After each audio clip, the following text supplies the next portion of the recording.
Mungkin di era yang sekarang kita bicara masalah perang ekonomi, di mana Trump melakukan tarif dagang kepada China dan beberapa negara. Tapi kita nggak sadar bahwa telah terjadi perang kognitif dari 10-20 tahun yang lalu, yaitu bagaimana kita terlalu terbiasa untuk dibombardir pemahamannya, penyerapan informasinya dari segala sesuatu yang kita akses saat ini. Cekokan-cekokan di sosial media itu memberikan sebuah pemahaman yang bisa jadi berbeda.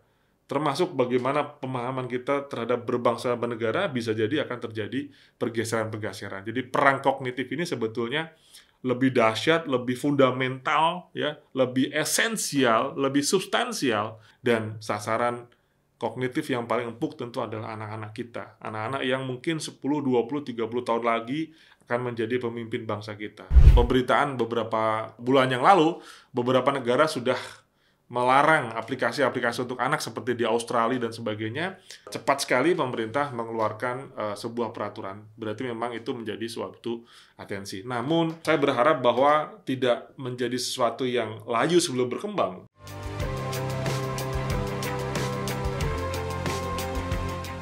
MIK Podcast menuju Indonesia Digital.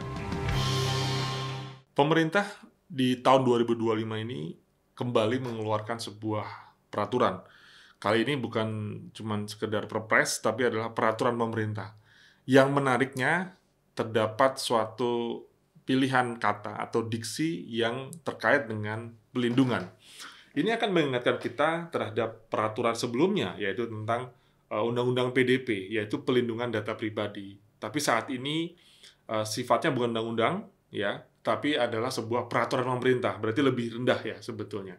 Tapi konotasinya atau pilihan diksinya sama, yaitu pelindungan. Saat ini kita akan bicara tentang pelindungan anak. Saya menggarisbawahi bahwa selama era digital ini, kita bilang era digital ini, anggaplah kita mulai tahun 2000-an, pemerintah mengeluarkan dua peraturan yang korelasinya kepada kata-kata pelindungan, yaitu pelindungan data pribadi dan pelindungan anak. Ini menarik untuk kita ulas bahwa dua hal itu begitu rentan. Kalau ada kata-kata pelindungan atau peraturan, berarti kan pasti ada resiko sesuatu yang harus dikelola prosesnya untuk dilindungi, yaitu data pribadi dan anak. Dua hal yang saat ini diurus oleh pemerintah. Cuman saya sedikit ada rada pesimis juga nih. Ya, satu sisi sih senang ya, kita apresiasi pemerintah merespon dengan cepat pemberitaan beberapa bulan yang lalu, beberapa negara sudah melarang aplikasi-aplikasi untuk anak seperti di Australia dan sebagainya. Cepat sekali pemerintah mengeluarkan sebuah peraturan. Berarti memang itu menjadi suatu atensi. Namun, saya berharap bahwa tidak menjadi sesuatu yang layu sebelum berkembang. Karena PDP yang sudah dibuat tahun 2022 dan rencananya dieksekusi 2024, 2 tahun setelah perundangan itu dilakukan sosialisasi, sampai hari ini lembaga PDP juga belum terbentuk, ya. Greget-gregetnya terhadap suatu gerakan-gerakan eksekusi di lapangan juga belum terbentuk, ya. Mungkin belum, ya. Saya tidak bilang tidak, ya. Dengan segala prioritas pemerintah kita yang cukup banyak, ya, di permasalahan-permasalahan ekonomi, kemudian makan bergizi gratis dan sebagainya, mungkin akan sedikit menjadi ketertundaan terhadap PDP. Tapi saya masih optimis bahwa negara kita akan segera mengeksekusi. Nggak cuma jago bikin peraturan, tapi akan bisa mengeksekusi di lapangan. Dua pelindungan data pribadi dan pelindungan anak. Kita bahas sekarang untuk pelindungan anak. Peraturan pemerintah nomor 17 tahun 2025 ini memiliki judul atau tagline adalah Tata Kelola Penyelenggaraan Sistem Elektronik bagi Pelindungan Anak. Ya, ada hal yang menarik di sini. Saya garis bawahi. Pelindungan bukan perlindungan. Berarti kalau kita ngomong pelindungan, itu adalah konteksnya adalah kepada proses. Bagaimana proses untuk melakukan proses untuk melindungi anak terhadap pemanfaatan sistem elektronik. Ya, ini menarik. Jadi sekali lagi bahwa perundangan ini atau peraturan ini bukan tempat berlindung, tapi proses untuk melindungi anaknya. Nah, tentu kalau kita bicara proses, kita akan mengetahui dulu tujuannya. Tujuan dari peraturan ini adalah jelas untuk melindungi anak, ya. Di mana definisi anak di sini adalah yang di bawah 18 tahun terhadap paparan ataupun konten-konten yang berasal dari sistem platform digital seperti sosial media, website, ya, kemudian transaksi elektronik, e-commerce dan lain sebagainya. Ini yang mesti dilindungi. Tentu pemahamannya adalah kalau anak-anak kan belum memiliki suatu nalar logika yang lebih mumpuni, lebih dewasa, ya. Tentu mereka juga rentan untuk dilindungi, dan yang pasti mereka adalah generasi penerus bangsa, ya. Karena kalau kita bisa melihat niat pemerintah untuk melindungi anak-anak ini, saya pikir langkah yang sangat tepat, ya. Mungkin di era yang sekarang kita bicara masalah perang yang kita dengar setiap bulan hari sekarang adalah perang ekonomi, di mana Trump melakukan tarif dagang kepada China dan beberapa negara. Kemudian retaliasi ataupun negosiasi, itu kan yang dibombardir kita setiap hari. Tapi kita nggak sadar bahwa telah terjadi perang kognitif dari 10-20 tahun yang lalu, yaitu bagaimana kita terlalu terbiasa untuk dibombardir pemahamannya, penyerapan informasinya dari segala sesuatu yang kita akses saat ini. Dengan notif-notif dari sosial media, cekokan-cekokan dari sosial media, itu memberikan sebuah pemahaman yang bisa jadi berbeda. Termasuk bagaimana pemahaman kita terhadap berbangsa dan bernegara bisa jadi akan terjadi pergeseran-pergeseran. Jadi perang kognitif ini sebetulnya lebih dahsyat, lebih fundamental, ya, lebih esensial, lebih substansial daripada perang-perang yang kita terima saat ini, ya. Dan sasaran kognitif yang paling empuk tentu adalah anak-anak kita. Anak-anak yang mungkin 10, 20, 30 tahun lagi akan menjadi pemimpin bangsa kita. Kita nggak tahu, Indonesia masih ada nggak 30 tahun lagi. Lalu siapa yang diatur dalam peraturan pemerintah yang berkonteks pelindungan ini?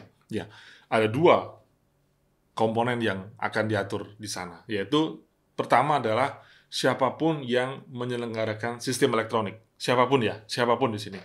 Siapapun di sini adalah bisa swasta, ya, bisa pemerintah, ya, atau bisa instansi apapun yang menyelenggarakan sistem elektronik. Jadi di sini akan terkait dengan kaitannya misalkan yang kita kenal di keseharian, ya, WhatsApp misalkan, atau Tokopedia, kemudian Shopee, penyelenggara game online, ya, itu jelas menjadi hal-hal itu.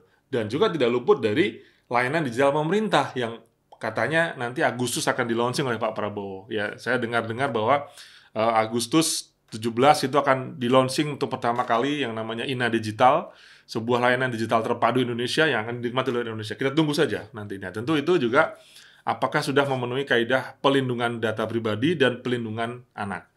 Kemudian komponen yang kedua adalah anak sendiri. Anak itu adalah seseorang yang berusia di bawah 18 tahun. Maka itu yang akan diatur. Jadi ada si penyelenggara sistem elektronik, yang kedua adalah si anaknya itu sendiri. Itulah dua elemen yang akan diatur dalam peraturan pemerintah nomor 17 tahun 2025 ini.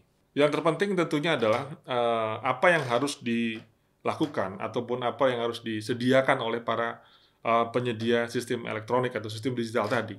Yang pertama jelas dengan konteks pelindungan sebagai bagian dari proses, ya.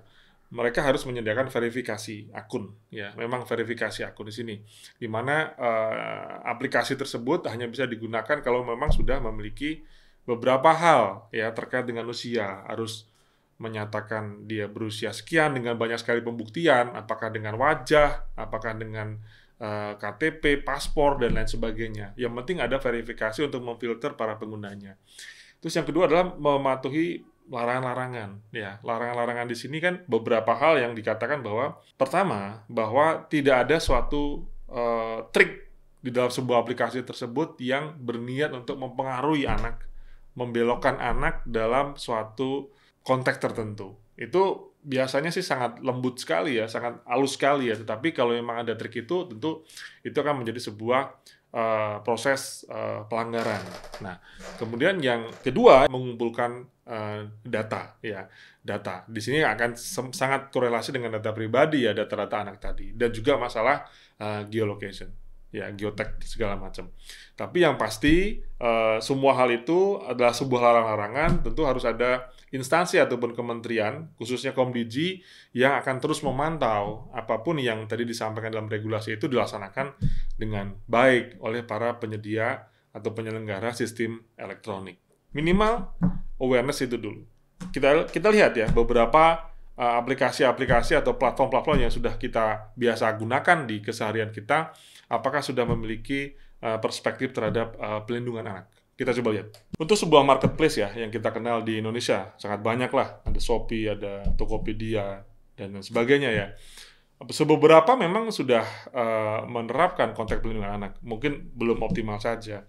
Ada beberapa hal yang belum dilaksanakan, misalkan ada child friendly interface. Jadi memang ada interface yang khusus anak. Kemudian kalau untuk di marketplace itu tidak ada suatu hal yang memverifikasi kalau dia masih anak-anak untuk bisa belanja kepada barang-barang yang memang di atas usianya. Itu juga belum ada fitur-fitur yang melakukan itu.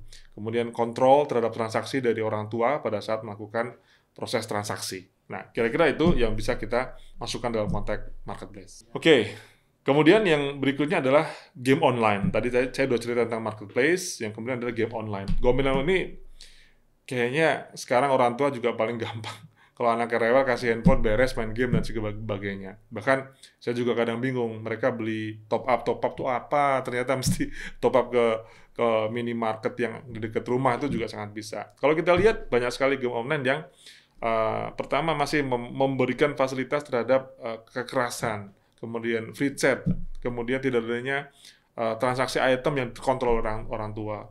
Masih minim sebuah game online yang tidak melakukan verifikasi usia untuk yang melakukan ikut gamenya tersebut. Juga akan ada potensi terkait dengan pemrosesan data pribadi di game-game itu. Ini juga mesti menjadi satu atensi khususnya untuk game online. Saya masih contoh marketplace, kemudian game online. Kita lihat bagaimana WhatsApp kita. Berikutnya, kalau kita mengenal hal yang paling populer di negeri kita, karena Indonesia hobinya chit-chat ya, WhatsApp. WhatsApp ini ya banyak sih memberikan kemudahan buat kita, termasuk komunikasi sama anak. Tapi kalau kita melihat dalam konteks peraturan pemerintah tersebut, maka di WhatsApp itu belum ada konteks verifikasi yang lebih ketat ya. Mereka hanya butuh agree untuk memastikan bahwa mereka anak-anak atau bukan, tidak ada gitu ya untuk di WhatsApp itu. Pada saat anak-anak masuk ke dalam WhatsApp-nya dia, sangat mudah untuk bisa attend ataupun mengikuti sebuah WA group yang berpotensi ada paparan-paparan dewasa di sana.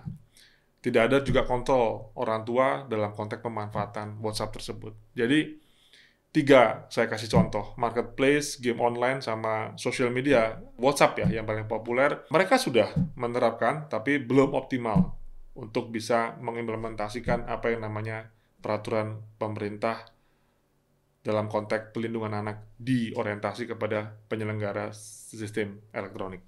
Ruang nyata butuh ramah anak. Ya, kalau anak-anak sekarang di Jakarta, di kota itu nggak bisa main bola. Gitu. Zaman saya kecil kan bisa main bola, maka kita bilang, wah ini tidak ramah anak ya. Tapi siapa yang peduli bahwa ruang digital juga perlu ramah anak? Ya. Ini merupakan perspektif yang harus dipahami oleh semua aspek bahwa tidak cuma ruang nyata saja yang ramah anak, tapi ruang digital juga harus ramah anak. Karena anak adalah investasi bangsa di masa depan.